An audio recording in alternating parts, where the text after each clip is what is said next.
Oh. Init. May kitchen problem naman uli asang nanay. Angels! Hi, bossing! Oh, ingat sa pag-inom niyang kape mo. Extra hot pa naman yung pinadala namin sa'yo. Paso na, no? Susunod, ice cold coffee na lang, okay? Anyway, eto, tignan natin ang problema ni Mami Ana. Uy, birthday ni Bunso. Gusto niya ipagluto ito ng paboritong spaghetti na swak sa budget at madaling lutuin. Sisig yan, bossing. Our kitchen is ready. O sige, magpakitang gilas na kayo, Angels. At abangan ko yan, okay? Mami Ana, kahit buong klase pa ang imbitado sa birthday ng iyong bunso, sa birthday spaghetti alanam ng tomato, guaranteed espesyal ang lasa pero di sing mahal. Wow, tama yan, Chef Babes. Presidential chef ang nagsasabi. Hindi ba, Mami Ana? Siguradong gusto yan ng ating bunso. Promise. Umpisahan natin, Chef. Sige. Una, painitin natin ang ating saute pan with a little oil. Okay. Then, lalagay natin ang onion, garlic. Natapos ng ating garlic at nasutay na natin, lalagay natin ang ating mushroom. Then, itong ating brown pork. Okay. Ako, sigurado. Magugustuhan ni Bunso. Sa ganitong proseso, lalagyan natin siya ng kaunting space. Lalagyan natin dito ngayon ang ating nam-nam tomato.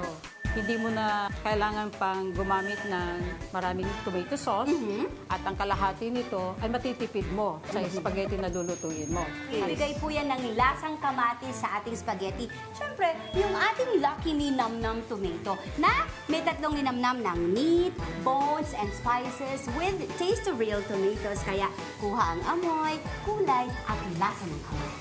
Chef, alam nyo, in fairness talaga, ang Nam Nam Tomato, maganda siyang extender sa tomato dishes, katulad nga po ng spaghetti. Kasi talaga pong makakatipid tayo. Piruin mo, 3 pesos lang ang isang regular pack ng Nam Nam Tomato. Correct ka dyan. Idadagdag na natin ngayon ang ating bay leaf para at least makapag-add pa siya ng aroma para dito sa ating ground meat.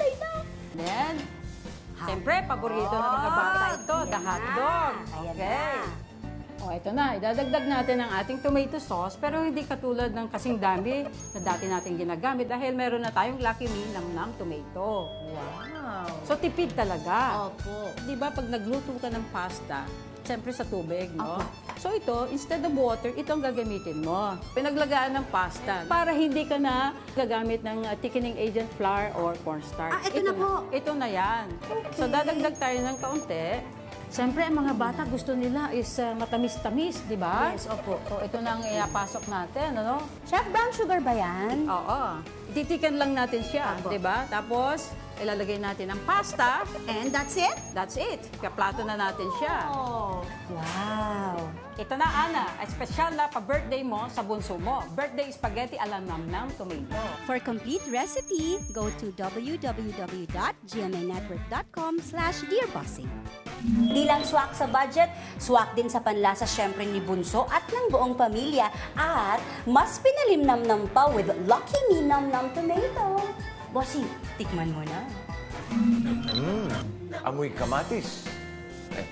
Kaya pala eh. Nandito na yung birthday spaghetti ala Nam Nam Tomato. Matikman nga.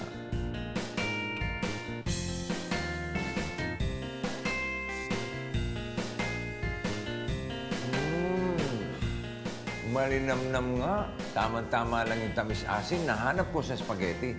Good job, Angels! Mami Ana, anong verdict? Hi, Bossing! Ang gwapo mo talaga!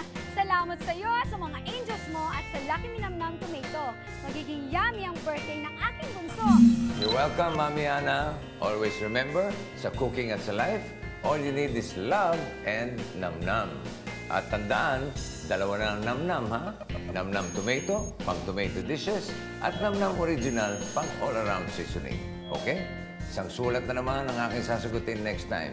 In the meantime, nanamnamin ko muna ang sarap ng spaghetti ito. All you need is love and nam-nam. Lucky Me.